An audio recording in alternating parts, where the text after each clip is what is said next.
but we'll still present live analysis and award-winning digital media from our Dracopolis Ideas Lab, all on your time, live or on demand. This is CSIS Online.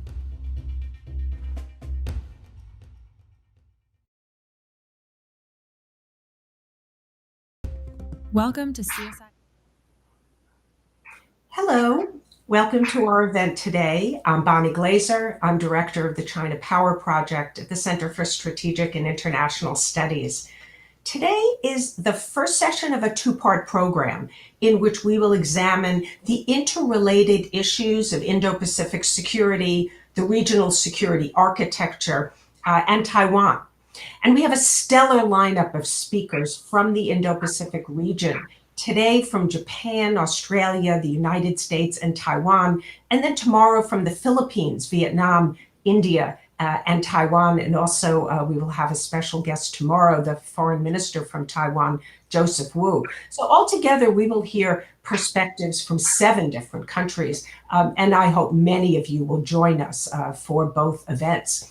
Tomorrow's session will begin at 8:30 a.m. Eastern Standard Time, and it will run until 10:15. But today it's really a privilege to start our program with a segment with Congressman Ami Bera. Many of you may know that Congressman Bera has been a member of the House of Representatives since 2013. He's the longest serving Indian American in Congress. And he's a member of the House Foreign Affairs Committee, where he serves as chairman of the subcommittee on Asia, the Pacific, and non-proliferation. Last month, Congressman Bera chaired a hearing on U.S. Taiwan relations, which I participated in as a witness.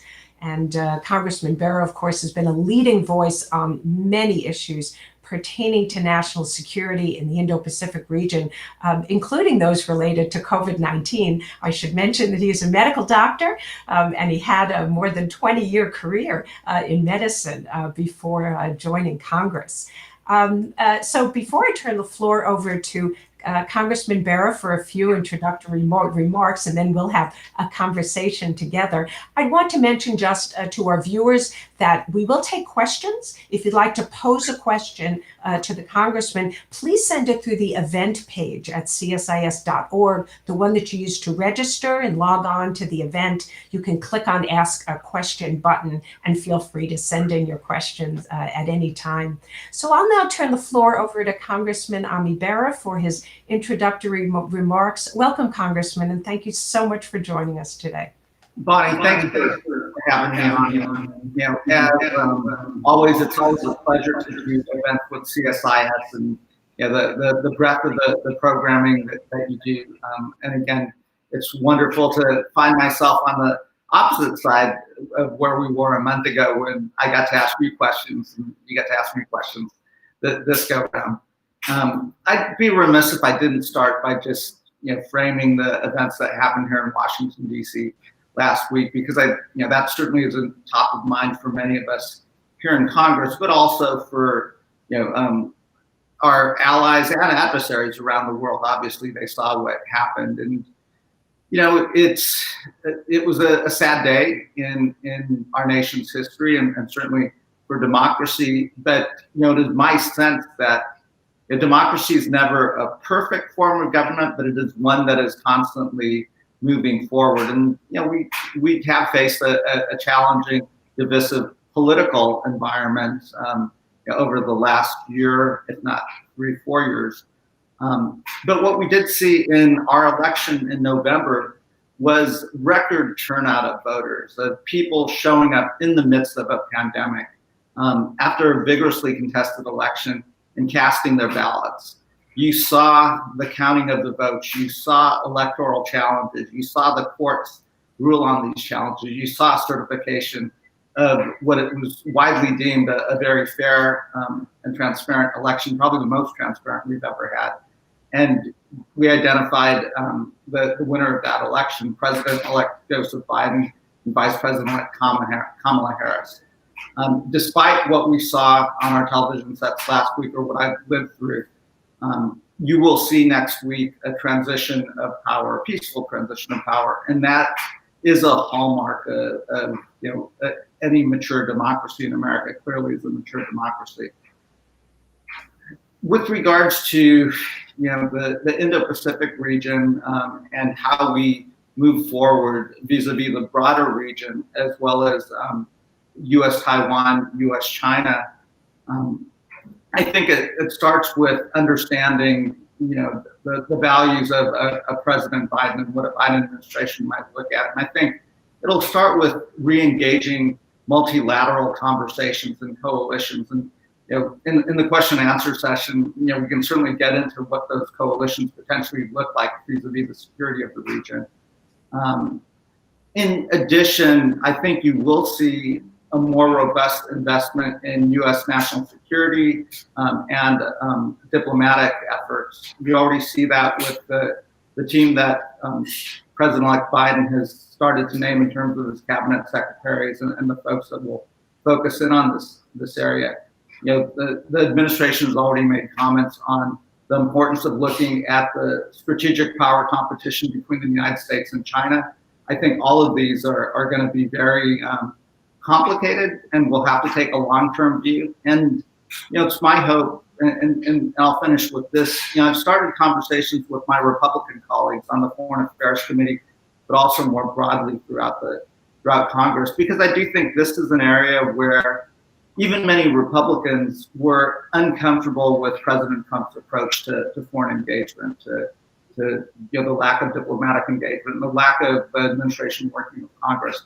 I think this is a place where we can start to rebuild some of that bipartisan trust. I don't think the Democrats and Republicans are that far off in terms of how we look at engagement abroad and certainly in the region.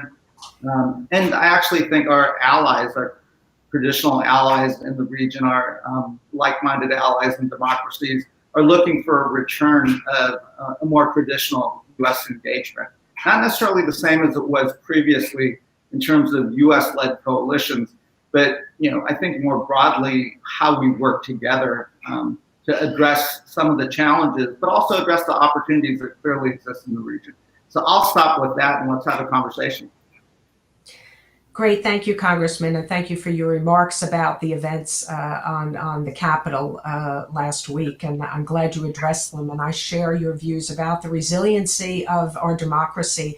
And I think when we have crises, I hope that will give us an opportunity to come together as a nation and recommit ourselves to the principles of the founders of our nation, and that we will go forward as a nation and improve ourselves at home and reinvigorate American leadership abroad. And I'm so glad that you're in Congress to help lead that effort. So again, thank you for your remarks. And I think I'll start by asking a question about the Pacific Deterrence Initiative, which was part of our NDAA, the National Defense Authorization Act, and $2.2 billion have been allocated. It's about half the amount of that was allocated for the European Defense Initiative this time around. But it is new, and it's really a significant development. And I wonder if you could comment on what you think should be the priorities of the Pacific Deterrence Initiative. What are the gaps that it should fill? I certainly we could use more, but I think it's a good first start, and it does give the administration and all of us a working opportunity to create a framework and foundation by which to approach the region. Obviously, areas that I focus on that I'd like us to focus on is the maritime issues, freedom of navigation issues in that region, but also as we're building our ties on a defense-to-defense basis, as we're looking at multilateral coalitions like the Quad, U.S., India, Japan, Australia. How can we use some of those resources, not just in a traditional defense setting, but also to build these coalitions and look at the particular assets some of the countries in the region bring to the table? We do more defense-to-defense exercises with the Indian Navy than I believe, just about anyone else. So what does that look like? What does a 21st century Japanese defense posture look like in the region? What are some things that we can do to, we're talking about Taiwan, where we can help Taiwan with their own self-defense capabilities, as well as, working with our allies in Taiwan to have them invest more in their own internal defensive capabilities. We can talk about the trilateral relationship between the U.S., Japan, and Korea vis-a-vis, what is happening on the Korean Peninsula, and what should that look like going forward at a time when our allies are afraid. And then, China will be the elephant in the room that really impacts all of these conversations. And how do we use the resources that are allocated to recognize that we are in this strategic competition with China? We clearly will be competitors. There will be tensions, but none of us wants to see a kinetic confrontation. But how can we use the resources? And as we start to see what the Biden administration's priorities are, and as well as we set our priorities here in Congress, what's missing here, and what, and I guess the last thing I'd say is we have to think about this the way we thought about the Cold War, that, we've got to play the long game here, because, this is going to be a long engagement. And I think this will be the most vibrant region and challenging, but also a region full of opportunities. And it shouldn't be Democrat versus Republican or one administration to the next administration. Again, much as what was successful in Cold War strategy was it was less a partisan issue, and it was less an issue of one administration to the next. And we had a long-term game plan that we could execute. Since we're going to be focusing a bit in the subsequent panels on the regional security architecture, I'd be interested in your view as to whether the sort of hodgepodge of mechanisms that some refer to as almost an alphabet soup in the region, whether you think that that's working. It obviously exists for historical reasons. The Indo-Pacific is nothing like the European theater. I personally don't believe we should have a NATO-like organization in Asia. But do we need to strengthen existing institutions? Do you think we should create something new? And how do we integrate Taiwan into this regional security architecture? Certainly some of the more traditional alliances that we've had, U.S. Korea, U.S. Japan, came under tremendous pressure in the current administration in the last 4 years, and the trilateral defense relationship that we have with Japan and Korea, is not in a great place right now. So I think a starting point is addressing some of the easier issues. Let's say U.S. Korea, getting the burden sharing, the SMA issues resolved. Trying to bring both our friends, the Koreans and the Japanese, together to address some of the issues. I think those are some things that the Biden administration, and we certainly in Congress, will take up fairly quickly. I think they matter. They matter vis-a-vis Taiwan security as well, because of some of the challenges, and aggressiveness is probably too strong a term, but some of what we're seeing in the Taiwan Straits, and some of the air flights and coming out of China and in that region. I think if we can create those alliances with regards to other potential young but maturing alliances, and certainly from a defense perspective, I mentioned the Quad earlier. I think that's another one that we can continue to build. The U.S., India, Japan, Australia, potentially even expand some of these conversations and mutual exercises, mutual training exercises. But I think I agree with you, Bonnie, that I don't think it's building a NATO type of mutual defense structure. I think it's something different. I think how you take some of the leading democracies, the leading like-minded allies that have mutual concerns in the region, but then also how do we bring in some of the other countries in the region, the Philippines, the Vietnam, the Indonesias, the Malaysias, and others, and what does that look like?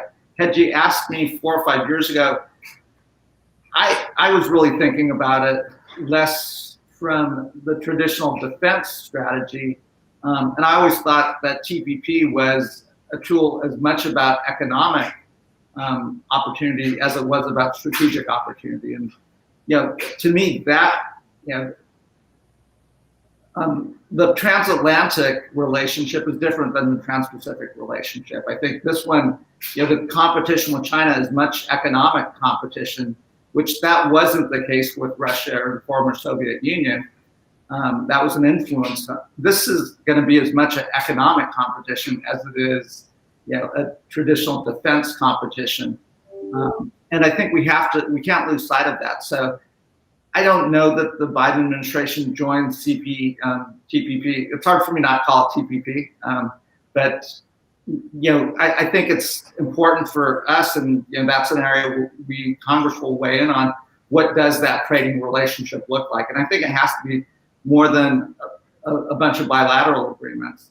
Now with Taiwan, and we can talk about this if you want. Do we try to get a bilateral trade agreement? We talked about it, at the hearing. Last month, and certainly I think that's an opportunity where we can use tools of economics to also be tools of strategy. Well, since you mentioned the economic architecture, maybe you can give us your thoughts on what both you think we should do, the United States under the Biden administration, and also maybe what the U.S. and Congress can do to promote Taiwan's economic integration in the region. We've recently had the signing of the Regional Economic Cooperation Partnership, RCEP, and of course you mentioned CPTPP, the United States not being part of that. And as a result, the prospects for Taiwan joining will be diminished because the United States is not a member. And this has an impact going forward, I think, on Taiwan's economic competitiveness as well as its prosperity. And I know that you have supported the signing of a bilateral trade agreement, a free trade type agreement with Taiwan. And unfortunately, we have not seen any negotiations launched with Taiwan. And so it seems to me that regional economic cooperation is going forward, and it is progressing. And everybody in the region will benefit from it. And I feel like both the United States and Taiwan are on the sidelines. So what do we do?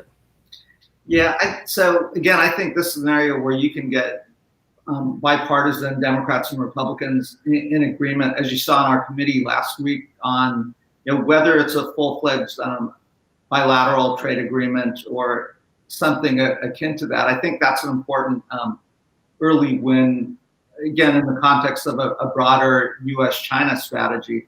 But then can we bring in some of our partners in the region as well to create broader trading relations in Japan, Korea, others?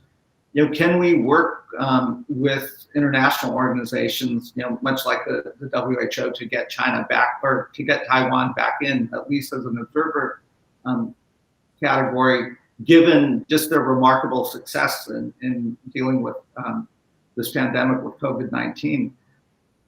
I also then think, I don't know exactly how the Biden administration will engage the trade conversation, but I do think you'll see members of Congress, Democrats and Republicans, really encouraging the administration to take another look at TPP, because I think it does hurt us not being there, both economically but also strategically. It creates a vacuum where China can, RCEP is not TPP, but it is an agreement that they can build off of. The countries would rather have a CPTPP. And in our conversations with the countries in the region, they would much rather have the United States working with them to set the rules of commerce. So, maybe it is a conversation around supply chains where, that certainly is something that we're going to hit the ground running on looking at in the midst of the pandemic, in the midst of defeating this virus. But how can we incorporate Taiwan into some of the redundancy with regards to supply chains and the like? So I think there's opportunity.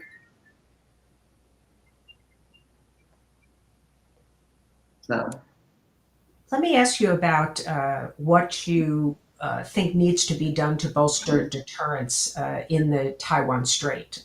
Obviously, the Chinese have been developing a range of anti-access area denial capabilities that are aimed at imposing costs on the United States should we choose to intervene to defend Taiwan. And this comes, of course, amid their building their capabilities against Taiwan, although I think that there's still some way to go before they would have great confidence that they would be able to take Taiwan. And so this is an important moment, I think, for the United States, Taiwan, and for other countries that are concerned about the potential failure of deterrence. So my question really is whether you think we should we further strengthen our defense ties with Taiwan? Is this about more offensive arms sales to Taiwan, working more with our allies? Is it about modifying our rhetorical policy? I know during the hearing you asked me about my views of whether the United States should have greater strategic clarity about whether it would come to the defense of Taiwan under all circumstances. And I've written about that I think that I'm concerned about provoking China, and also concerned about whether or not it would have an impact on Taiwan's politics going forward and in their own commitment to their defense. So I have reservations, and I'm curious about your thoughts on what we need to do to strengthen deterrence in the Taiwan Strait. Certainly,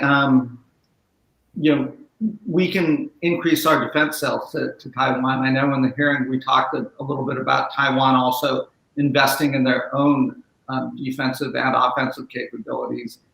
I think that I would agree with you. I don't think most of us think there's an imminent potential attack or on Taiwan, because I think the Chinese understand that would not be easy, and certainly would not play well on the global stage.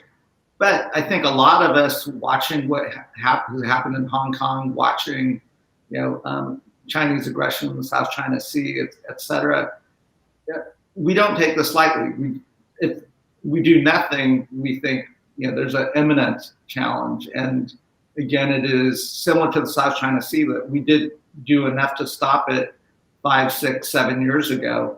And we have a much bigger challenge today. So I do think, thinking about defense sales, thinking about working with Taiwan to increase their own investment in defense. I think the answer lies somewhere between strategic ambiguity and strategic clarity, but we certainly need more clarity. So, because the ambiguity just creates a vacuum where the Chinese will interpret that however they want to interpret it. And I think we have to, as the United States, really lay out with some level of clarity, not full clarity maybe, but some level of clarity of our commitments. And then I think this falls into the broader damage that the last 4 years has done with regards to our reputation in the region and globally. Are we a reliable partner? Nobody ever questioned that before. Everyone always understood the reliability of the United States military and the United States. And I think that is something that has to be a priority for the Biden administration. And again, I think you can find Democrats and Republicans in Congress that would be willing to work to repair that and regain our reputation as a reliable partner here that folks can depend on. Because I do think our adversaries, and in this case China, have taken advantage of the lack of the Trump administration's focus on the region and presence in the region. We can only do so much as members of Congress, traveling there, talking to our, counterparts. But it really does take a president of the United States, as well as a State Department and the Defense Department, along with Congress, showing that, these relationships are incredibly valuable and we are a reliable partner. Absolutely, couldn't agree more. But yeah, I think that visits by Congress to Taiwan are extremely important. So don't underestimate them. Parliaments around the world, and the European Parliament is certainly an example where their support for Taiwan has been growing and increasingly important. So I hope that will continue, and I think we should all be proud of the bipartisan support of our Congress for Taiwan, and it's been so clear in the last couple of years, and I'm confident will be going forward. Maybe just ask you one last question about the World Health Organization and how we might think about creatively working to restore Taiwan's observer status. The planned visit by U.S. Ambassador to the UN, Kelly Craft, to Taiwan was canceled, as all State Department travel through the end of the Trump administration was just announced today, has been canceled. So she will not be going. I was personally ambivalent about whether that move would help or harm Taiwan in these final days of the Trump administration. But I am deeply supportive of Taiwan being able to share its expertise with other countries. And better than most how important their work has been. This is a government that has not shut down. They've had no lockdowns. Everybody has gone to school, and they also have very few cases of COVID-19 and a tiny number of deaths. I believe it is still 7. So what can we do to help Taiwan in this regard?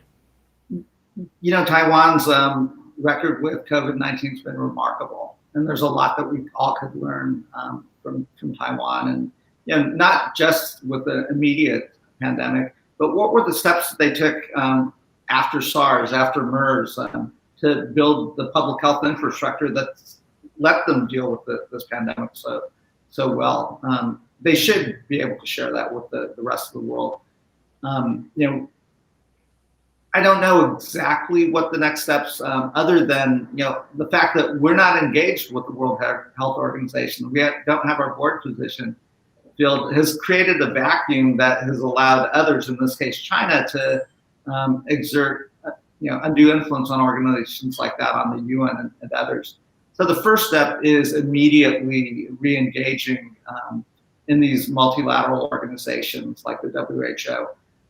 Starting to put together coalitions, using what historically we would have been our influence in the elections, in as the chief executives of these organizations are being selected, because that all matters. And the fact that we haven't been sitting at the table the last 4 years or haven't had a great presence in these organizations has allowed others, in this case China, to exert influence and on things like whether Taiwan can have observer status.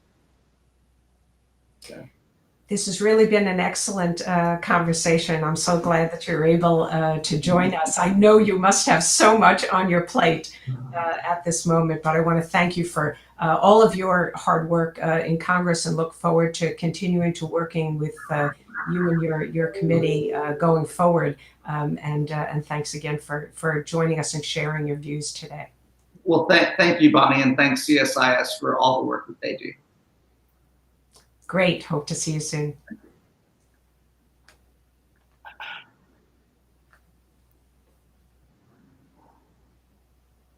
We're now going to shift to the second part of today's program, where we have a panel of experts who are now joining us. And we are missing our Japanese participant, Professor Matsuda, and I'm hoping that in the course of of the next few minutes that he will join, but if not, we will proceed without him, as our other experts can not only offer their own perspectives, but I'm sure can comment on some of the issues pertaining to Japan's role in the region as well. So I'd just like to briefly frame the issue that we are discussing today. Since the 1990s, a network security architecture of really both formal and informal mechanisms has emerged in the Indo-Pacific region. As I just was talking about with Congressman Ami Bera, there's a veritable alphabet soup of regional groupings and forums and initiatives. And among, I think, the most important are the Asia-Pacific Economic Cooperation, or APEC, which, of course, Taiwan is a member of, the East Asia Summit, the Association of Southeast Asian Nations, and various sub-platforms, especially the ASEAN Regional Forum. And then we have the Quad and the South Asian Association for Regional Cooperation, or SARC. The list is really quite long. And whether this collection of regional organizations is ideal for protecting regional peace and security, I think is worth discussing. And it is debated. But one thing is certain, however, Taiwan is not effectively integrated into the existing security arrangements in the region. As I said, it's a full member of APEC, but it's just not included in the other security nor major economic mechanisms. The exclusion of Taiwan comes at a cost. The region is unable to benefit fully from Taiwan's expertise, and the interests of Taiwan and its 23 million people are often ignored. So that's what we're going to be talking about today. I hope that our viewers will send in questions. We've had a number of questions already that we've received, but I'll encourage people to send in more. You can post it on our CSIS.org event page by clicking the Ask a Question button. And please remember to send in your name and affiliation and who you would like to pose the question to. So let me just very briefly introduce our speakers today. We're going to start with Professor Rory Medcalf, who is head of the National Security College at the Australian National University. He's been there since 2015. Previously was at the Lowy Institute and had a number of positions in the Australian government, including the Office of National Assessments. He was a diplomat where he served in New Delhi, and in a prior life was a journalist. So welcome, Rory. We're very pleased to have you.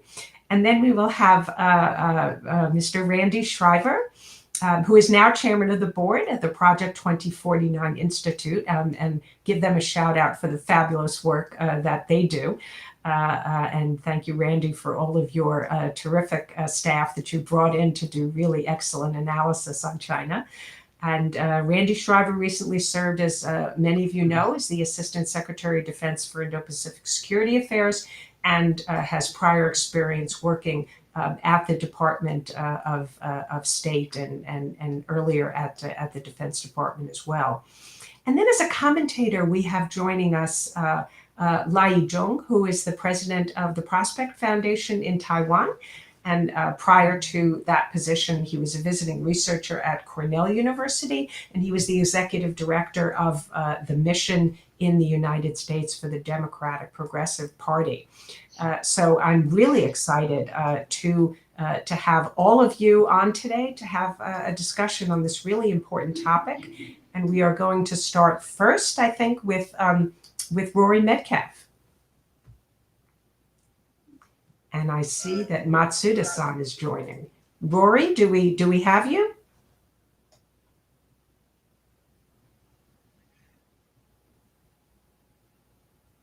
I think we're having some technical difficulties. We are trying a new platform. There we are. I see you, Rory. If you can hear me, please go ahead. My apologies. Thank you. Thank you very much. Good to be here. Look, I'll just keep these opening remarks brief. I want to really speak about three things in the next few minutes to help set the scene and to build on what we've heard. I want to talk a little bit about an Australian perspective on the issues that we've discovered. This is a I guess, a personal and independent Australian perspective, but it has some resonance, I think, with the way Australian governments have been looking at the regional security challenge in recent years, and China will feature prominently in what I'm about to say. I want to reflect a little on, I think, where we can anticipate as an ally. The United States is going to lead under the incoming administration, building, I hope, on some of the better elements of the Indo-Pacific strategy that the Trump administration developed. And then, of course, I want to talk about Taiwan. So let's approach those three things in sequence if I can. Firstly, on the Australian perspective, I think it's becoming increasingly well known internationally, including in the United States, that Australia finds itself in a very challenging position in the region, and in particular in our relations with China, but that the Australian government is being very, very clear-eyed about that. If you track back 3 or 4 years to when Australia was seen to be undergoing a pretty confronting reality check with China, and even being out in front on issues like 5G, on issues like foreign interference, on issues like our position on Chinese coercion in the region, we've seen an acceleration, if you like, of the kind of Chinese assertiveness that Australian government agencies were, and Australian journalists indeed, were warning of several years ago. Now, Taiwan, in its way, of course, has been a regional and global early warning system for this kind of assertiveness. But Australia, the Australian experience, I think, has really sharpened the debate internationally. And given the acceleration of economic coercion against Australia, and really full spectrum coercion against Australia in the last 12 months or so by China, we're also beginning to see a situation where I think Australian governments are reconciled to the reality that we're not going to have a trusting relationship with China. We're going to rely very heavily on our own resilience, our own deterrence, and our position within the broader system, if you like, of balancing and deterrence in the region, with the United States in the lead, but other powers increasingly stepping up. India, Japan, the Quad members, some of our partners elsewhere in Asia and Europe, and of course a particular place for Taiwan in that constellation. The second point I guess I want to share is what we think about what Australian observers think about the future, the immediate future in the region, with a change of administration in the United States. We're obviously all, I think, all sane and rational friends of democracy are deeply troubled by what we've seen in Washington, particularly in the last week. But this tempering of democracy in the United States is something that I think many of us feel will actually help the United States build back stronger over time. There's a sense, I think, that we now recognise bipartisanship in the United States broadly on the need for a balancing strategy with regard to China in the region, in the Indo-Pacific. Perhaps a question mark on how the Biden administration is going to precisely define the region and its regional strategy, but I think the name matters less than the reality. And if indeed the Indo-Pacific strategy under Trump was in fact, as I think we're about to learn much more clearly in the public domain, about supporting and strengthening allies and partners, then we believe and hope that a Biden administration will be true to its word on doing that very thing.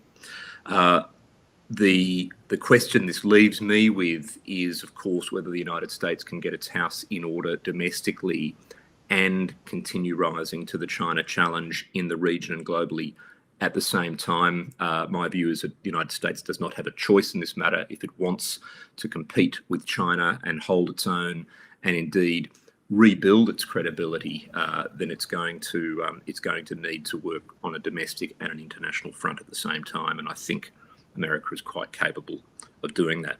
Finally, on Taiwan, now I think that there's an inevitable debate in the Australian media from time to time about what Australia would do in a Taiwan crisis. But I think in many ways that occludes the deeper and more fundamental conversation in this country about what the status of Taiwan in the region is and what our relationship with Taiwan should look like. And there, I think the experience of Taiwan in the past 12 months has been really quite striking and positive for much of the world. The response to COVID-19 within a democratic framework, the ability to rapidly get control and manage and achieve and sustain normality in a democratic context is obviously worthy of great scrutiny and support. The resistance to interference in the election a year ago, again, a sign of the robustness of Taiwan's democratic institutions. And I think increasingly, and I'll wrap up on this point, a recognition that Taiwan remains an integral part of the regional economy, whatever one's views about the political status of Taiwan. And that's where I think there is room for Australia to grow the relationship, not in a narrow economic sense, but increasingly in a recognition that Taiwan is a vital part of the geo-economic fabric of the Indo-Pacific and the world. In other words, a threat to Taiwan is not only a threat to a regional economy, it's a threat to the broader web with which the US, its allies and partners are going to balance China and to hold the ground for democracy. I'll leave it there, but I'd be very pleased to join the Q&A as time permits. Excellent. Thank you so much, Rory. Next, we're going to turn to Randy Shriver for your remarks on the topic of regional security architecture and Taiwan. Great. Well, thanks, Bonnie. Appreciate the invitation. Nice to be with you, and appreciate all the work you're doing with China Project and your leadership at CSIS. I'm also grateful to share the virtual podium with Rory and Yichang. It's a real honor. And I think the program you've put together, including the session tomorrow with the other countries represented, is really an encouraging sign that so many in the region are interested in Taiwan, interested in exploring the opportunities for partnership or inclusion of Taiwan, even if we don't always come to a consensus. I think just the awareness piece is very encouraging, and I thank you for putting this together. So on the specific topic of regional architecture, I think your opening comments, Bonnie, are very important, that there is this sort of alphabet soup or laundry list, to mix my metaphors here, of different entities in the region.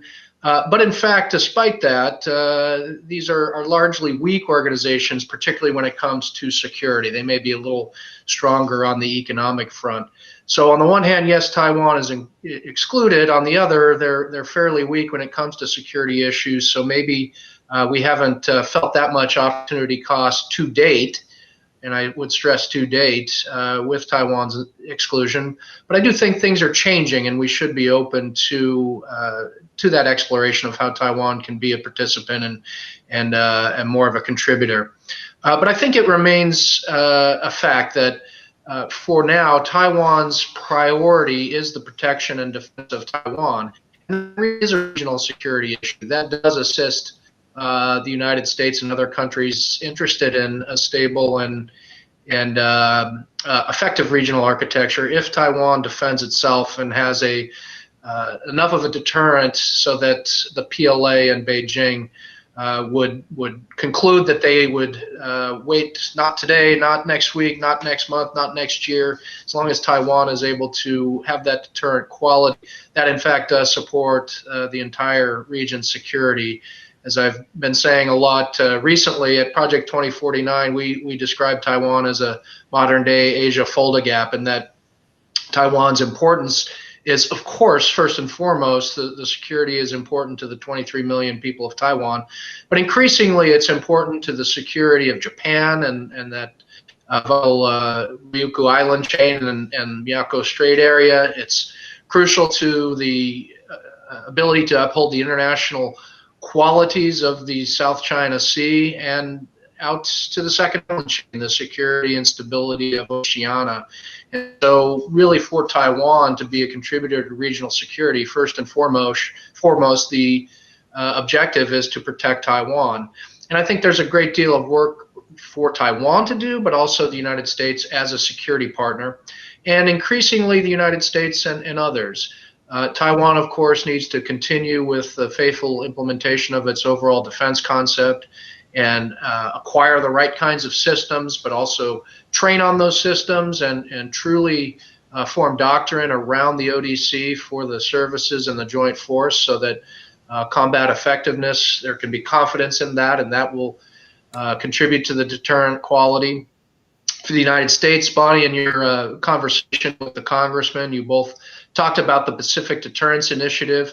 It's not a lot of money up front, but it is extremely important to have that carve out and have the confidence that there's protected parts of the defense budget for the Indo-Pacific.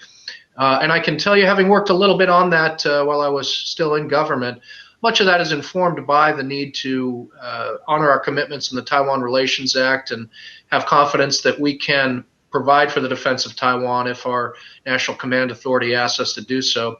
So as you look at PDI, don't just look at the dollar figure, look at what the aim is, which is to do things in terms of supporting posture, sustaining the fight, having logistics support and forward deployed ammunition, for example. These are not expensive things, but raising our confidence that we can sustain a fight in a away game, if you will, outside, well outside the United States, in and of itself will contribute to our ability to be a good partner to Taiwan, which then contributes to deterrence. I think increasingly, though, others need to have an interest and even maybe some active involvement in preparing for this contingency. And I think although others, including Australia, may have an interest in how this unfolds, I think the burden falls first and foremost on Japan, given its proximity and given its interest in protecting those areas that I previously mentioned, and the fact that they're now publicly talking about the importance of Taiwan,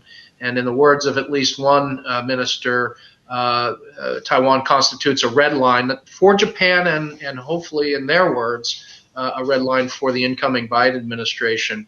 So I think for the United States and Japan to look at what a bilateral military plan might look like could be an important next step. We've certainly progressed along a trajectory where we started at a point 20 years ago where Taiwan was too sensitive to even include in our discussions, to now a point where we share concerns and talk about developments that are of interest to us. And now perhaps we should be at a point where we're talking about what we can do in a contingency together as an alliance, given that Taiwan is so critical to the security of Japan itself.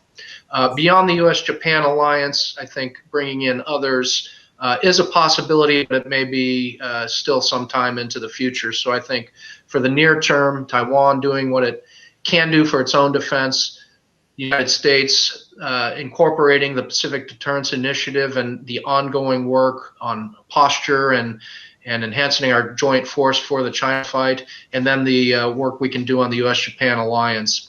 I think for Taiwan more broadly on regional security, beyond just the protection of Taiwan, there's a few things to consider. I think, number one, Taiwan certainly has a role to play, particular areas given its territorial claims and given its ongoing diplomatic relationships. And of course, I'm speaking about the South China Sea, given that Taiwan has claims there, including the largest feature, at least prior to land reclamation efforts in Ituaba, but also those formal diplomatic relations in Oceania that include Palau and the Marshall Islands. These are both places where the United States has military facilities, including under development. And so when we look at the competition expanding into Oceania, I think there's a special role for Taiwan to play there. But I think it goes beyond that. When you think about the tech competition and the relationship between technology and the emerging security competition, Taiwan is an absolute key player there, both on the protect side and how we can protect our technological advantages, even those that are somewhat eroding, but also on the build and innovate side, Taiwan is a partner in helping us advance to beyond to new areas. We have foundational technologies where we're not even entirely sure what the military applications may be, but we're exploring that. Taiwan can be a partner in that they are a leader in these fields already, and would certainly share the interest in exploring military applications of some of these emerging technologies, even at the foundational level.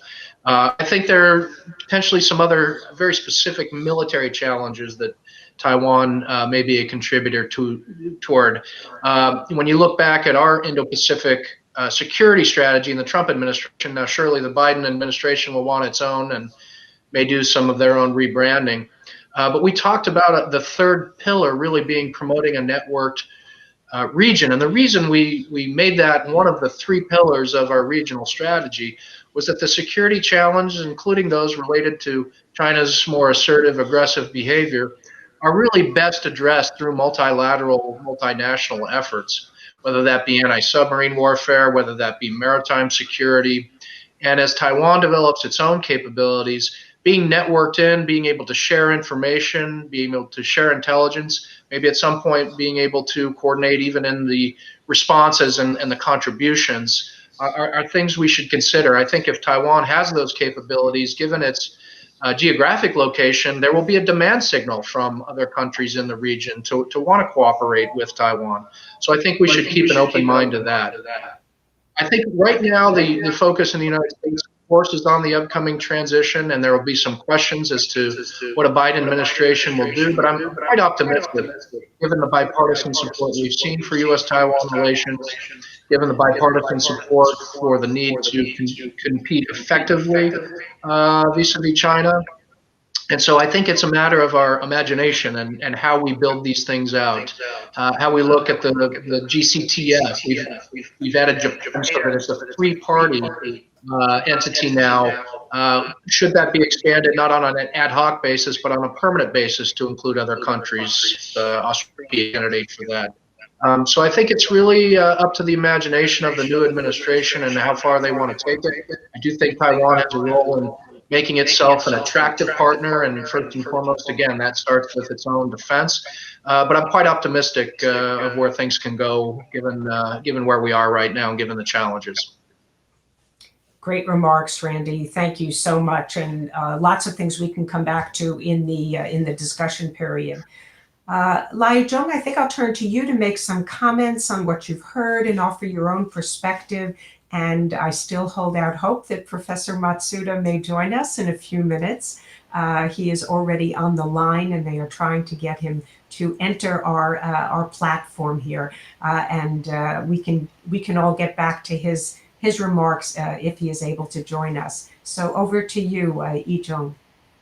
Yeah, thank you. Thank you very much for inviting me to this very important event, and thanks for your leadership in past years for sustaining the attention in the United States as well as to other parts of the world. That we are deeply appreciative for your leadership on that. And I think about the regional architecture from Taiwan's perspective, I would divide it into the security, economic, as well as political aspect. The security part, of course, different countries have a different need, and they have a different priorities. For Taiwan, the priority number one is the threat from China. And Taiwan, as just Randy said, the most important priority is to survive and protect itself against the Chinese threat. And especially what we see today is that the Chinese threat is increasingly more real. And the military against Taiwan, that the kind of action we haven't seen in the past, the threatening and adventures. And right now, privately or even a little bit openly talk about the real military threat against Taiwan, probably will be quite 7 years. And the 2027, the so-called POA 100 years anniversary of specifically mentioned by Xi Jinping, that has been marked as one very important signal that how we are going to see the Chinese action probably on Taiwan. So that is one of the background about the urgency and the issues about the Chinese threat. But basically, I think for Taiwan, the security part of the wider Indo-Pacific region, what basically we want to have is the balance of power in favor of democracy. So that it is not just about the Taiwan Strait issue, but basically it is how the balance of power can be constructed so that the democracy and like-minded nations that we can always survive, thrive, as well as defend for each other's democracy and to protect the regional orders that in a more humane and democratic way of ensuring the development. And for this, I think Taiwan not only concerned about the United States, U.S. Taiwan China relationship, but also we other developments such as Quad with its great interest. The interesting part is not just about whether Taiwan can be part of the Protocol Plus, but the issue about how Quad can be strengthened and can be enhanced so that the regional security as well as the wider regional order can be maintained for the advancement of the democracy and human rights. And another issue about the development is that when we look at the other developments that is sort of outside the fence, and we do not see, in my view, we do not see much of the development that's clear in a direction that we can see that will be to help to establish the balance of power in favor of freedom that we are going to see here. So that to us at this moment, the Quad remains one of the very important cornerstones to establish the future of the regional security orders. And basically, that is, at least in my view, that we would like to see not only the advancement of Quad, the strengthening of Quad, but hopefully that we will be able to part of the Quad Plus in the future. And then talk about economics as you just mentioned earlier about those diplomatic soup, whether that's APEC and East or the other RF or other. I think the for Taiwan that we have been a member of APEC, and APEC has been one of the very prominent forum for Taiwan to really enhance our regional participation, as well as if we want to have the initiative to advance in the region, APEC will be our primary forum to voice out our initiative. But in other development, we think the regional economy, although it's the recent conclusion of the RCEP, and people talk about this, on which most of them, of course, the Taiwan expressed interest to be able to join, particularly on the CSIS.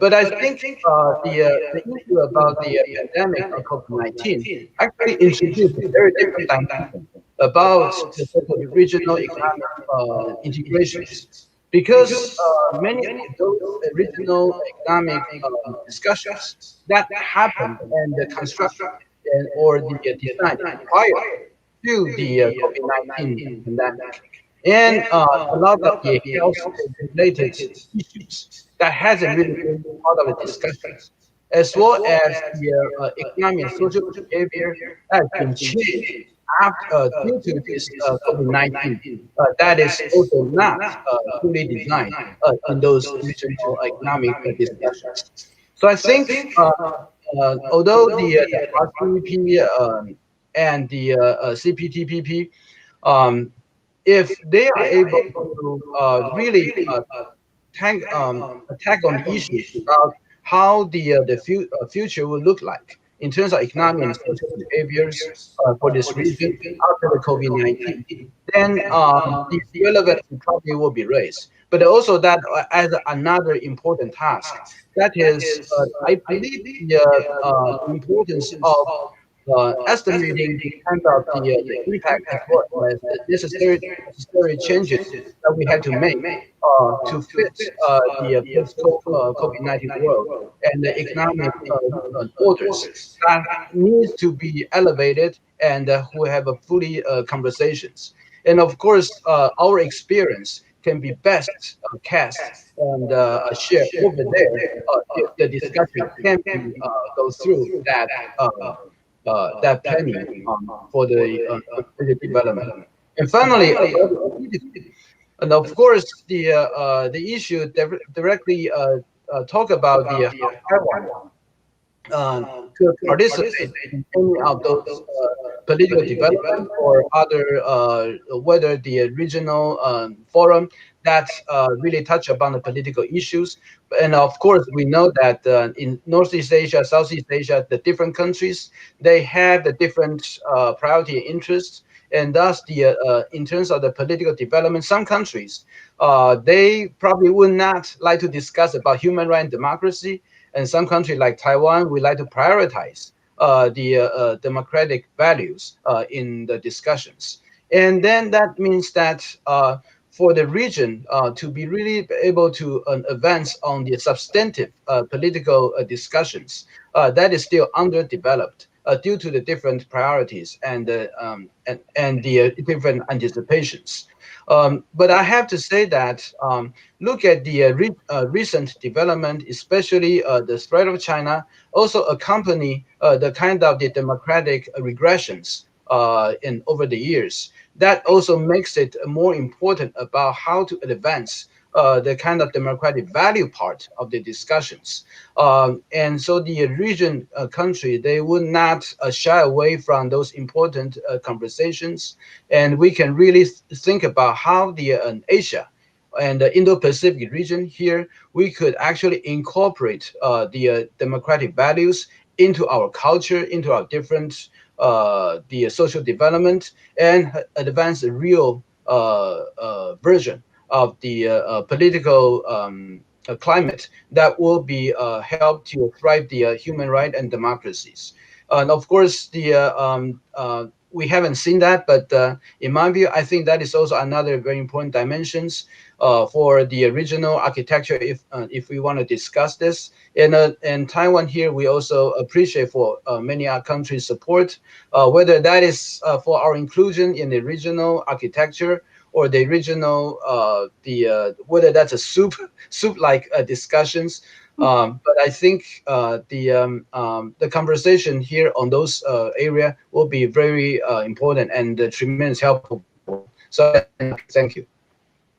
Well, thank you so much, Professor Lai, and we'll welcome Professor Yasuhiro Matsuda-san. Welcome. I hope you can hear me.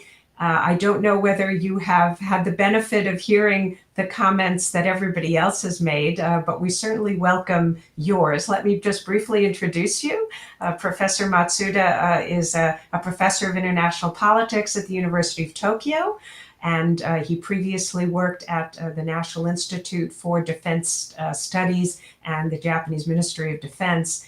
And is really one of Japan's leading experts on Taiwan. So I'm so pleased that you could join us today. And I'll turn the floor to you for your initial remarks about Taiwan and the regional security architecture, how you see the state of affairs in the Indo-Pacific region, and then we'll open up the floor for a broader discussion. Hello, can you hear me? Bonnie, can you hear me? Yes, we can hear you. Oh. Finally, I could reach to the conference. Thank you for having me here. Thank you. And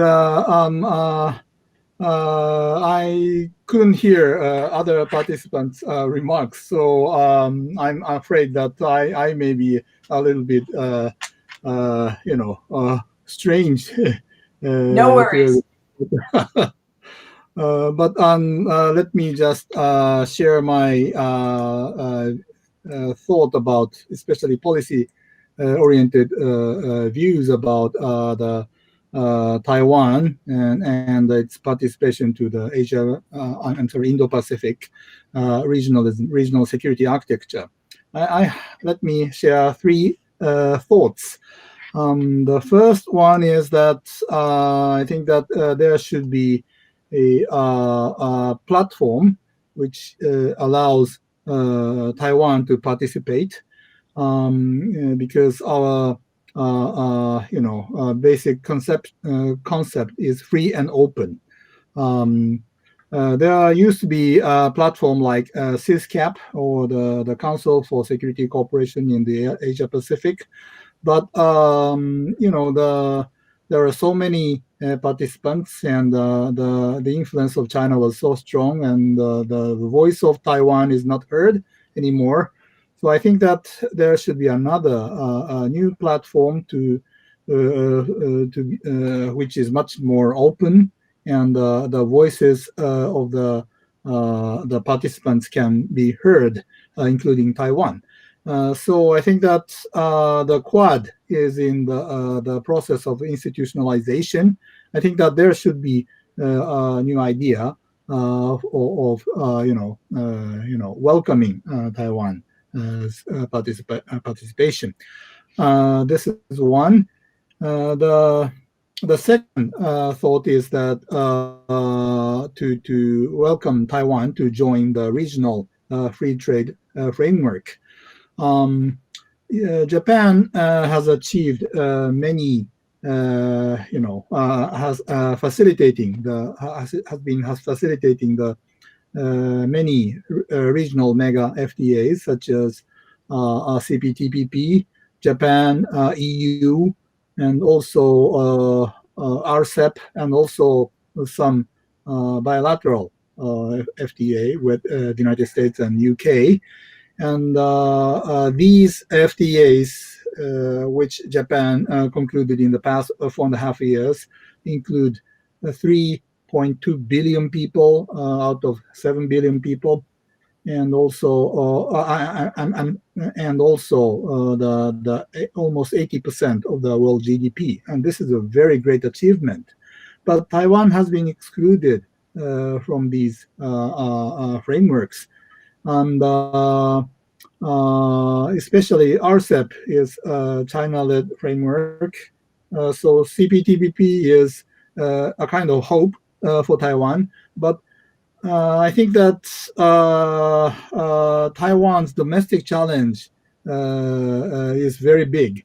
And CPTPP was also disliked by the Trump administration. So as for the United States, getting back to the CPP is very difficult. And RCEP also was disgraced by India. So I think that Quad may become another version of TPP. I mean that there should be another, framework which can allow Taiwan's participation. This is my second thought.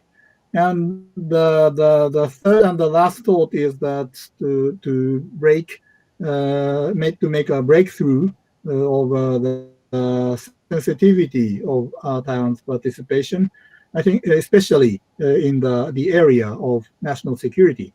I think that there is political sensitivity. It is, yes. And so I think that if one country wants to have, for example, a defense exchange with Taiwan, I mean, other than the United States, U.S. can do anything, but in other countries, there is a difficulty.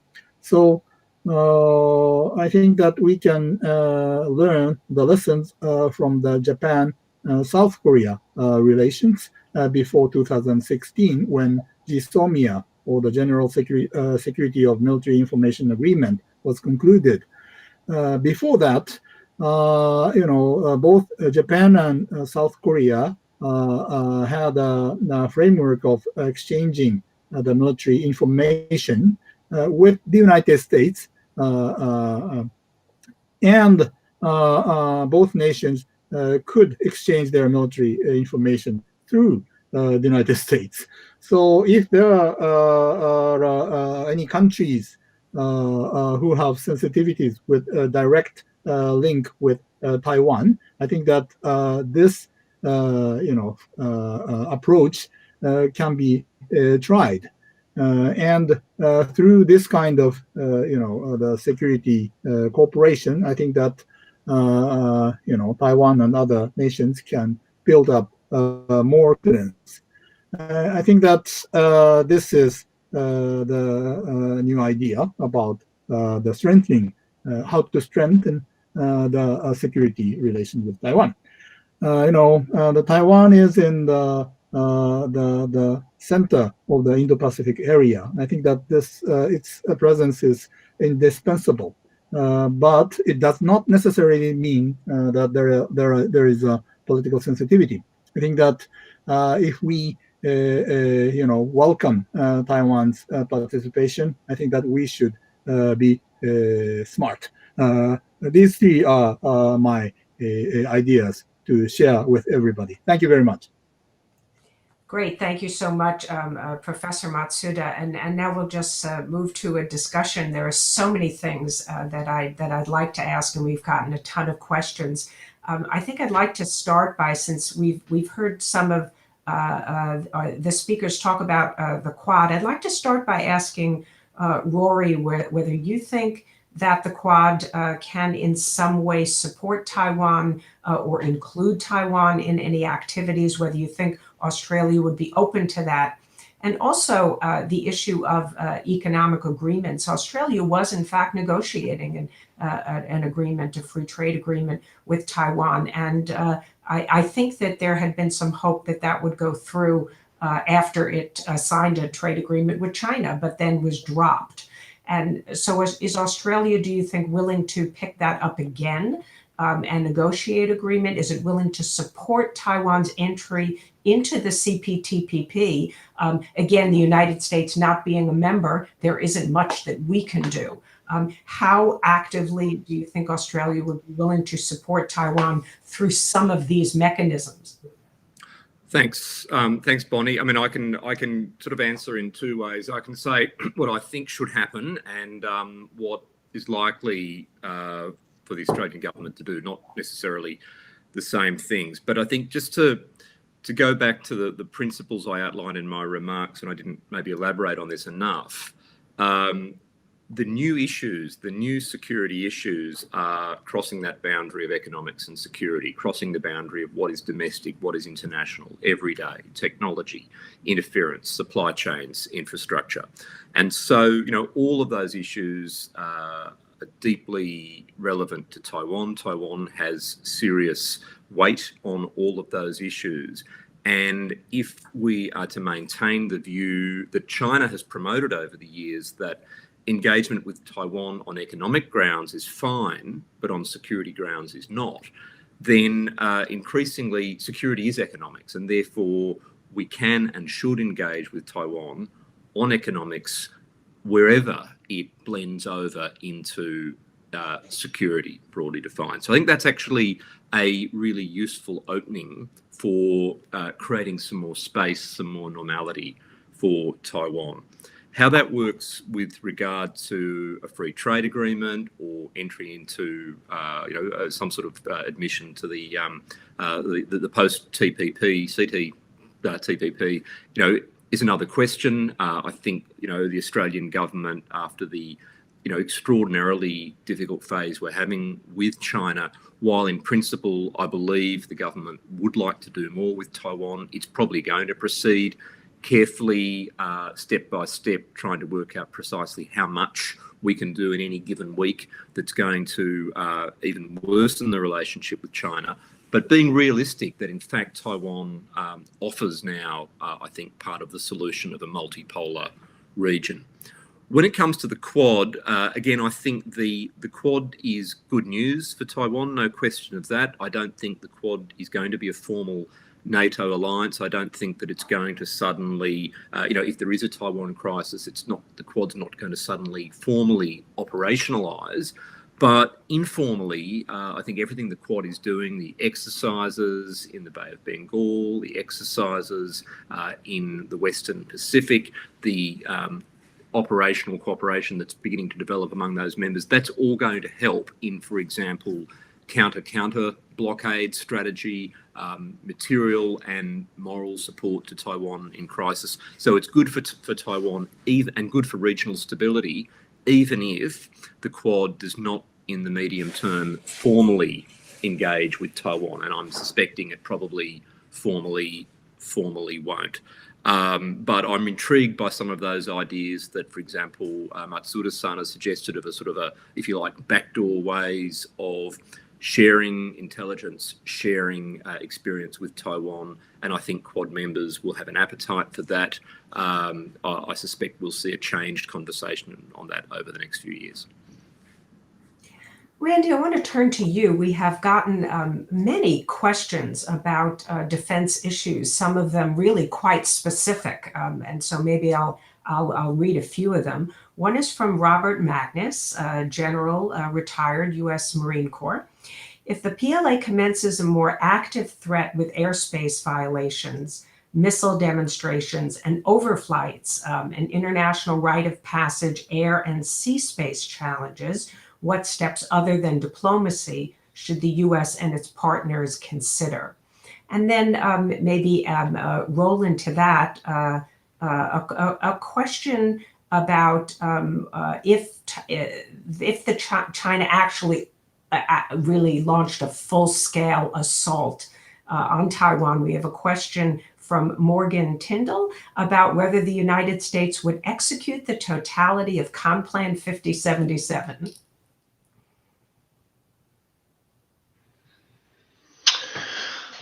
Okay, thanks.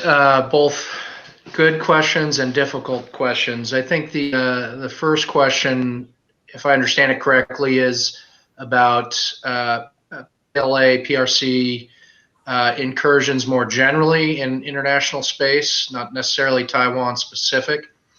And I think it's really incumbent upon the United States and others to continue the practices of operating where law allows. Ash Carter, I think, is the one who came up with the phrase fly, sail, and operate wherever law allows, and to increasingly be joined by others. I think the PRC at one point, maybe their intentions were a little bit opaque, or they were sort of fuzzing as to whether or not the 9-dash line constituted a sovereignty claim.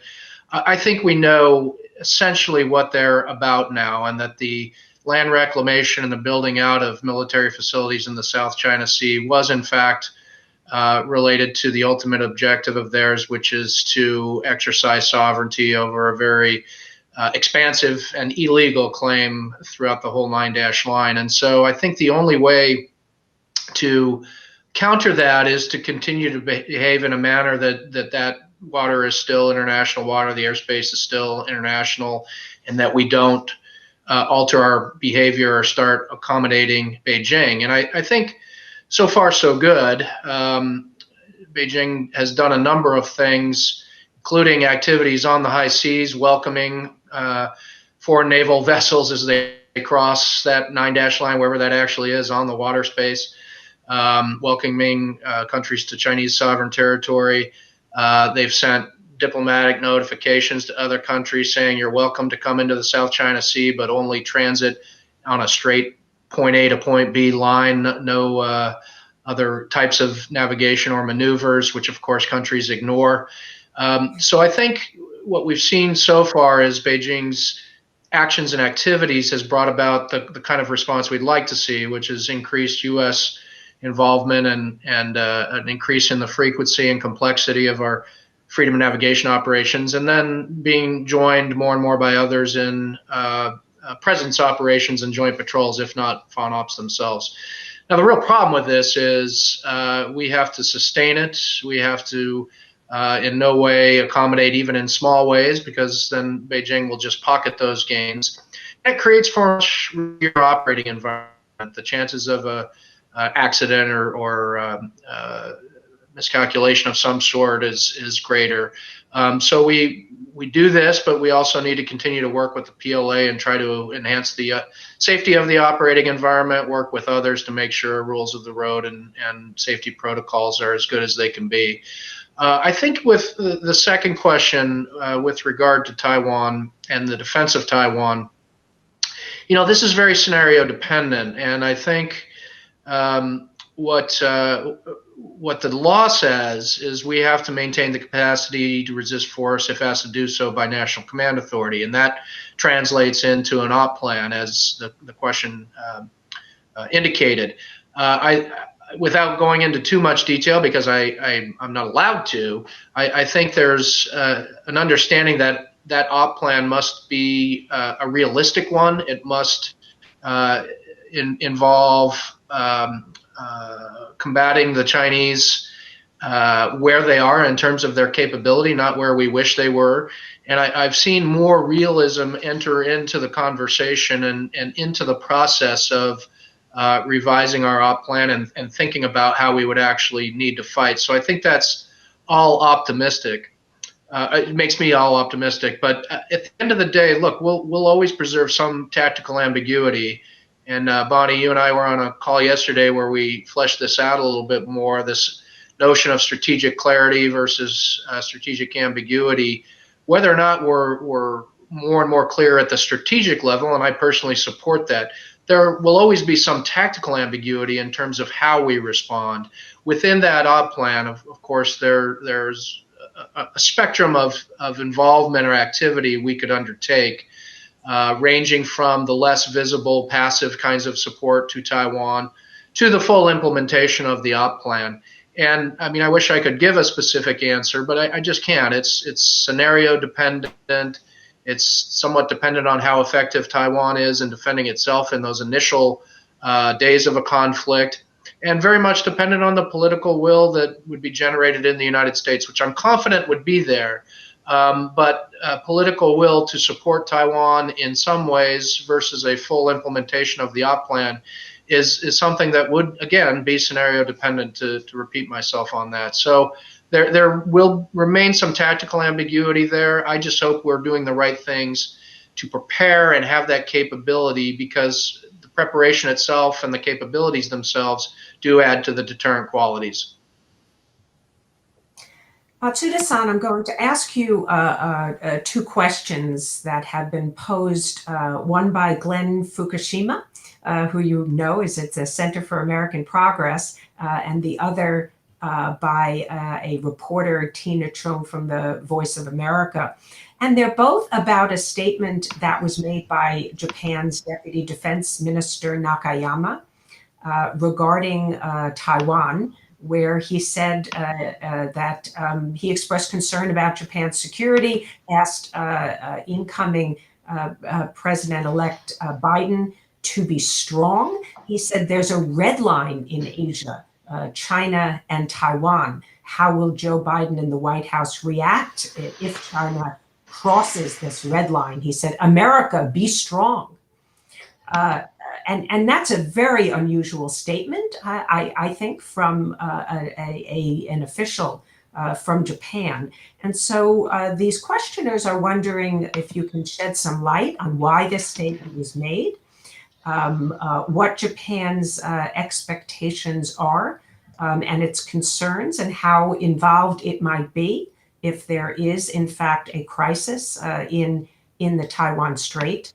The questioner from the Voice of America asked, how concerned is Japan in the region about Chinese expansion, the potential for an attack? And Glenn Fukushima asked not only what is Japan's red line, but what is Japan's expectations of America's red line? So I will throw those questions over to you and see if you can comment on Deputy Defense Minister Nakayama's statement.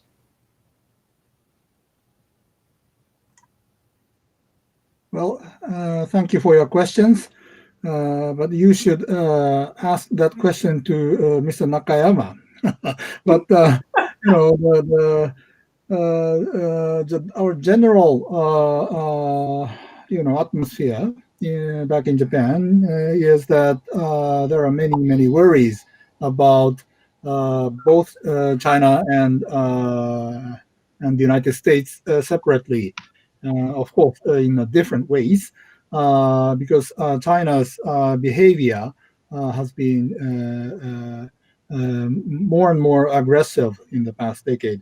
So one thing is distrust to China, and the other worry or concern is turmoil, political turmoil in the United States. If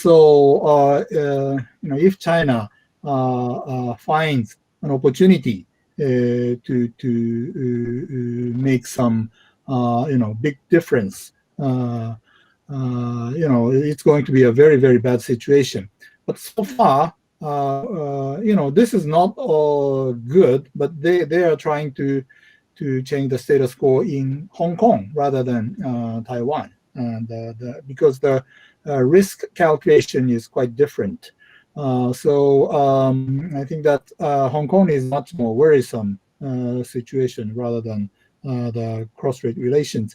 But our concern in Japan is also very, very high over the cross-strait relations. So basically, Mr. Nakayama's remarks on this issue is,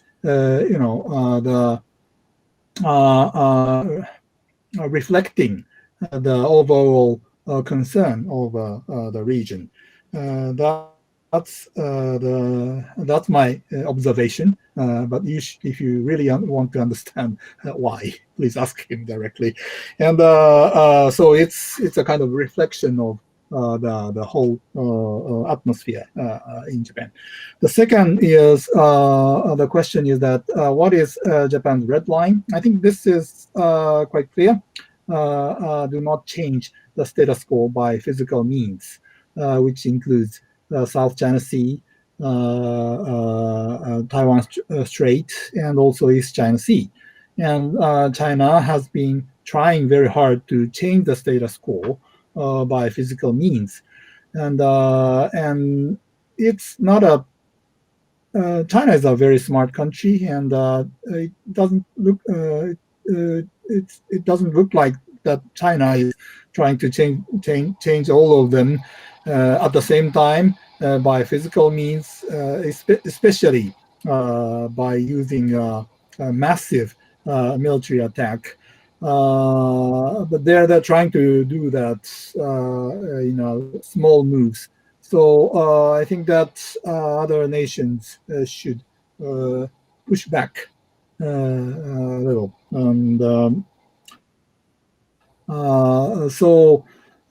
if Taiwan contingency occurs, I think that Japan cannot do much independently. I think still Japan will have to cope with the United States and giving logistical support and also intelligence cooperation with the United States. And diplomatically, Japan will reject that kind of military contingency. Well, I think that Japan's red line here is very, very clear. Thank you. Thank you very much. So over to you, Lai Zhong. The question for you, again, sort of combining several questions together, is really about the fact that when the United States and Taiwan, as we have expanded our defense relationship and developed our security ties and our overall diplomatic relationship, China has responded, and Taiwan is usually the victim. It is the target of China's punishment in most cases. And we now have, of course, large numbers of aircraft on virtually a daily basis entering Taiwan's ADIZ, occasionally crossing the center line, which really didn't take place for about 20 years. And so many people ask whether there are any limits on what Taiwan thinks that it should do with the United States. Is it willing to pay the cost and take the risk? Are we calling Beijing's bluff? You think that China ultimately will not be provoked into taking much more damaging, harmful measures against Taiwan. In various media reports, we've seen people suggest maybe China would seize the Dongsha, the Pratas Islands, or the offshore islands, Jinmen and Matsu. How do you think about this issue? Yes, thank you, Bonnie. Those are the very difficult question, and we try to grapple that every day. And basically, the issue is that we need the Taiwan. We are in the process trying to find a balance between trying to push back without causing a further escalations and that the unneeded tension that arises in facing the Chinese very provocative tactics provoking Taiwan. And in the past, when Taiwan talked about the Chinese threat, basically we're talking about the full-scale military invasions or the bigger-scale military confrontation directly against Taiwan. And I think in last, especially last year, what the Taiwan discovered is that the gray zone operation by China against Taiwan in those Taiwan area proper, that's something that we really need to think hard, try to how to respond to them. So the area and the tactic that involves in the issues such as the crossing the mainland of Taiwan Straits, the Dongsha Islands, the scenarios, and even some of the issues regarding the how the Chinese harassing Taiwan in other international spaces. So the and for Taiwan, that's when we talk about those issues, there are the two levels of things. One of them is that we need to deal them with what are the things that we can do alone by ourselves, because we do notice that there are certain incidents that Taiwan needs to face it and as a first responders before the United States can actually come in. So what are those measures and what can we do on those? And second of all is, of course, the U.S. Taiwan cooperation and the coordination in responding to the threat. And some people sometimes would like to add a third level, that is how the U.S. Japan alliance, the role in this. But of course, that really depends on how the Japan thinks about its priority, as well as how the U.S. Japan alliance discuss about these issues. I have to say that right now it's still a very heated discussions because the issue about the Chinese, for example, crossing the mainland of Taiwan Straits, there are the involved some of the problems, such as the Taiwan Strait is international waters, and the crossing the midline and before the entering the airspace of Taiwan, it is still in the international space, international water, although it's very threatening because in Taiwan we do not have much of the response time. And so the area and how it responds, especially with the advancement of the technology and the faster and the more threatening military assets, that really depress our response time. So how are we able to develop a proper responding procedures? And that is something that very difficult. And of course, I think the more of the discussion with the United States on this, that's very much needed. And so that is issue number one. And issue number two is that when we discover the Chinese military actions or activities in the last 2 years, particularly concentrate on the Dongsha Island, which also makes us to realize that that area is the zone area of the Taiwan Strait, the Bashi Strait, as well as South China Sea.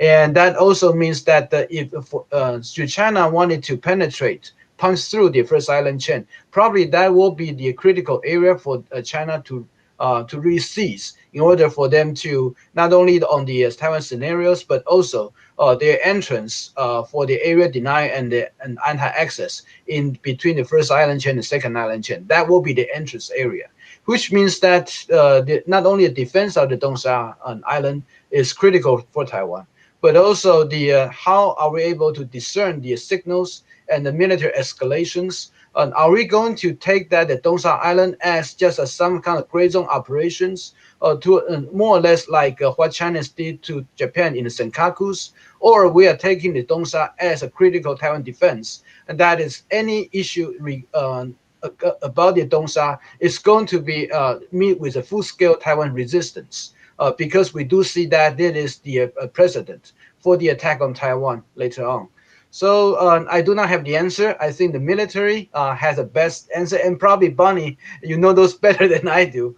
But I will say that thank you for raising those difficult and great questions, and let our international friends to be aware of the to have the opportunity to be aware of how those areas and of the critical to Taiwan. Thank you.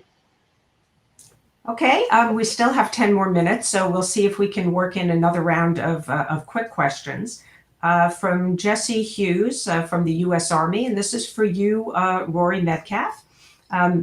This is a comment on your point that Australia has assessed that partisanship in U.S. politics is going to be the state affairs for the foreseeable future, and that this has to be taken into account when evaluating U.S. policy. And so the question is, with this being the case, why look to the United States to lead the coalition in the Indo-Pacific? Is Australia positioning itself to take a more prominent role politically, economically, or even militarily to stabilize and advance coalition efforts and advance peace and security in the region?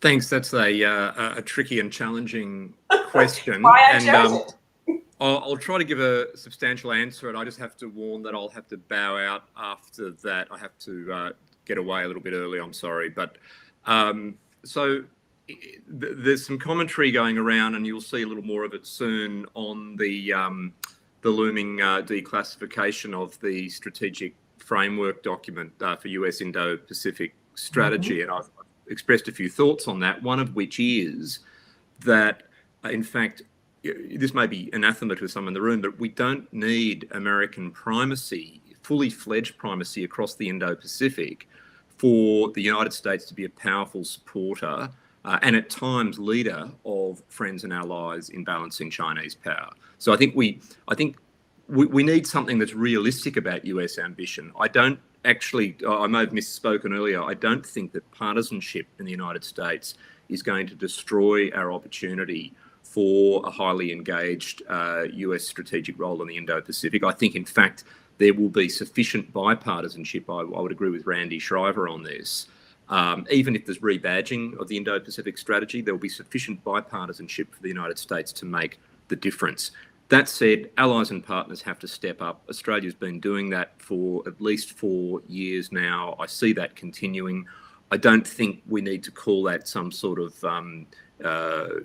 comprehensive Australian leadership, but I think allies and partners, Australia, Japan, India, and others will lead sometimes on some issues. Australia leads in the South Pacific, for example. We need to work out the architecture of this. I think it's a work in progress, but what I can say with strong conviction is that Australia is not going to be stepping back from its reality check on China.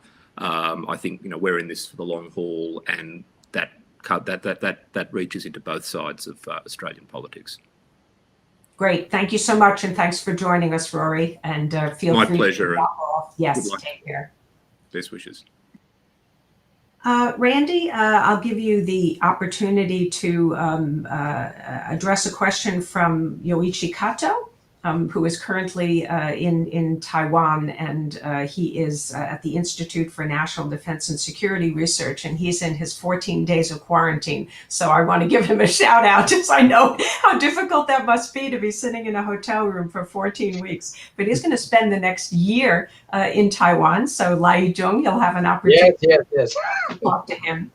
But this is on the question of strategic clarity, which you and I have talked about before. And I think we have some overlap in our views, although not complete coincidence of views.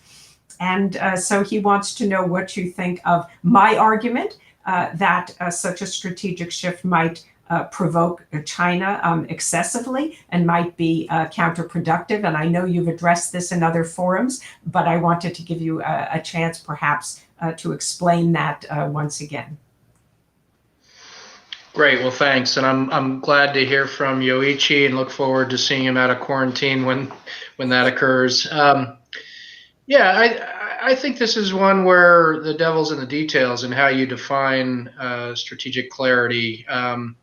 It's not a new term or even really a new concept, as we talked about on another call, Bonnie. I first heard a formulation in March 1996 from Kurt Campbell during congressional testimony, where he said our policy should be strategic clarity and tactical ambiguity. You'll always have some ambiguity related to how you would respond in a particular contingency and the specificity of what you bring to bear. But I think the strategic clarity can be a part of the formulation, and I think it's important how it's defined. And that gets to, would this sort of be a red line or cross some threshold with Beijing and actually hurt Taiwan's interests? For me, the strategic clarity is in that Taiwan's continued existence as a free democracy, continue as a economic partner, that its basic survival and its de facto status is in our interests, and that it is not in our interest for Taiwan to be under the CCP rule, to have its freedoms and its democracy and economic and political system eroded. So I think if defined that way, it strengthens the position a little bit, but it still doesn't address what I think the real red lines are in terms of officiality or departing from a one China policy as we define it. So I think it is possible to strengthen our position a little bit and say, yes, it's in the strategic interests of the United States for Taiwan's continued existence and survival with its de facto status it enjoys now, and not in our interest for Taiwan to be absorbed to get under the current CCP regime. But I appreciate, Bonnie, your view, your very well-informed view of the need to be aware of where those thresholds might be as Beijing defines them. I think there's time maybe just for one more question, and I'll ask that to Professor Matsuda. From Sean King of Park Strategies. What's the current state of Taipei-Tokyo maritime engagement and cooperation? And I guess I would add to that, do you see any potential for an expansion, a strengthening of the cooperation mechanisms between Japan and Taiwan? And of course, there has been a real reluctance on the part of the Japanese military to engage with counterparts in Taiwan. So I would add to that question whether you think that might change in the future. Well, thank you for the question. Is that particularly pointing out the military mill-to-mill contacts or Well, I think Guard? it begins with law enforcement, Coast Guard engagement between the two, but I'm also expanding it to the potential and asking whether the potential exists for more even dialogue and even cooperation between the militaries. I think that the Coast Guard cooperation has been already done in I think in an unseen way, because trying to avoid the political sensitivity, because we're both Taiwan and Japan are neighbors, so there are a lot of practical problems to deal with. So basically, they have very good communications. Sometimes fail, but basically they have very good communications, but never done a kind of an actual operational cooperation. I think that bar is very high, and if we take a look at the and the naval cooperation, I think that bar is much higher, and I think that the much more realistic target is to build trust each other. I think that more communications should be done before get into the very high end the operational cooperation. I think that the more communication should be done both sides. So I think that the process should be very long. Yeah. Great. Well, maybe we have a minute remaining. Lai Jong, is there any final point you would like to add about cooperation between Japan and the United States and Australia and Taiwan? Anything concrete that you would like to put forward as a proposal of what could be done to strengthen deterrence and integrate Taiwan more closely into the region? I think right now the Taiwan really look at the Quad development with great interest. And although we do know that probably we won't be able to be part of the so-called Quad Plus Club right now, but to include Taiwan, whether that's from the think tank or other entities in the Quad Plus activities, that is some sort of the aim that the Taiwan we would like to see if that is feasible, or whether from the think tank level on the Quad Plus discussions or on some selective issues such as supply chain, in which Taiwan play a very important role, that we could be in the discussions with the Quad countries to advance how to make this realized. Because we do receive a lot of requests from Quad countries about the moving the supply chain and how to coordinate supply chain. But those individual requests, if that can be discussed within a Quad context or the Quad framework, that will make that will make us much easier to design and to forward the discussions. And finally, I just like to mention that China also noticed the importance of Quad, and the recent, especially since the later of last year's Chinese activities toward India, toward Australia, and also the increased military pressure against Japan in Senkaku area. We do believe, at least in my view, I do believe that this is part of the Chinese thinking to really try to disintegrate or to break up the Quad cooperations, so that pick up one country one by one bilaterally. Similar tactic like what they did to in terms of the South China Sea discussion, they put on pressure on individual claimant states without going through the ASEANs. So I think the development and the Chinese hopeful that this intention should be noted, that when we discuss about the Quad and also the response. So I just end up here. Thank you very much. This has been a terrific discussion. I'd like to thank all of you, Randy Shriver, Yasuhiro Matsuda, Lai Jung, and Rory Metcalf, who's already departed, for joining us today. It's been a fantastic discussion. For the viewers, we're going to continue it tomorrow at 8:30 in the morning, Eastern Standard Time, with some colleagues that will be speaking about the Philippines, Vietnam, and India's perspectives on Taiwan. And then we'll also have an expert from Taiwan to join the conversation, and a keynote speech from Taiwan's Foreign Minister, Joseph Wu. I hope you will all join us then. Thank you all, and have a good evening or a good day wherever you are. Thank you. Bye-bye. Thank you. Bye-bye.